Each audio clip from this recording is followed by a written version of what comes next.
The dove and the olive branch is one of the most recognizable symbols of peace around the globe. Pablo Picasso drew several depictions of the dove and the olive branch beginning in the 1960s, and it was widely adopted as the symbol for the peace movement in the second half of the 20th century. The iconic bird and branch was chosen by the United Nations to represent World Peace Day, an international day of peace that almost nobody actually celebrates anymore.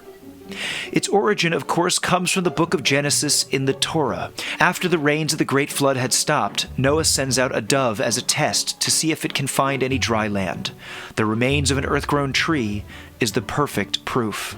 And thus the dove's message has become the symbol of when God finally said, "Enough. The time for destruction is over. The time for peace has come." But is that really the message of the story? We tend to think of this symbol in terms of what God was trying to tell us, but perhaps we should instead be listening to the dove itself. Here's the Mensch Sense take. Let's pretend we were looking at this story under a microscope with 10 times magnification. Problems begin to arise at every turn. The English translation of the verse reads something like this: "The dove came back to him towards evening, and there in its mouth was a plucked-off olive leaf." There are two seemingly irrelevant details mentioned here. The first is that the leaf had been plucked off. A closer inspection of the Hebrew reveals that the word for plucked is taraf, which usually refers to freshly killed food. The second detail that seems to have no bearing on the story is the inclusion of the type of leaf. Have you ever heard this story and asked, who cares if it's an olive branch or a blueberry bush?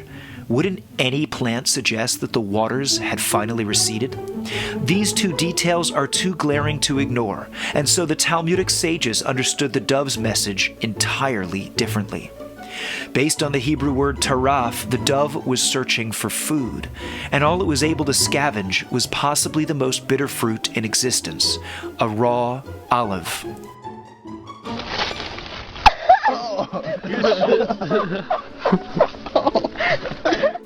The dove was telling Noah, "For an entire year, you have been feeding us. But for a wild, self-reliant animal, there is nothing more humiliating than being fed in captivity. We would rather eat the most unpleasant food we can find, as long as we are the source of our own sustenance." One of the great highlights for a young adult is the moment you receive your first paycheck. Once you've tasted the fruit of your labor, you know that it's no fun having to rely on the handouts of other people. There is something so gratifying in the knowledge that you've earned what you can buy. You are, in a sense, the master of your own survival. While it is often true that many people really do need help, whether it's a hot lunch or a loan for a business or a leg up in education, there is a deeply slippery slope for the recipient to become so used to freebies that he or she no longer makes the effort. With every legitimate reason to take, there has to be a strong counterbalance, a reminder that being a receiver is not the ideal. At best, it's a necessary step along the journey towards self-sufficiency. The dove and the olive branch is not a symbol of peace, it's a symbol of independence. It's a reminder for all of us that the highest form of pleasure is that which we've acquired on our own merit. There may be some irony in the UN's use of the dove and the olive branch as their peace symbol. Instead of relying only on propping up failing countries with humanitarian aid, the emphasis should instead be on making those nations self-reliant as quickly as possible. That may just be the greatest path to peace after all. And that makes Mensch sense.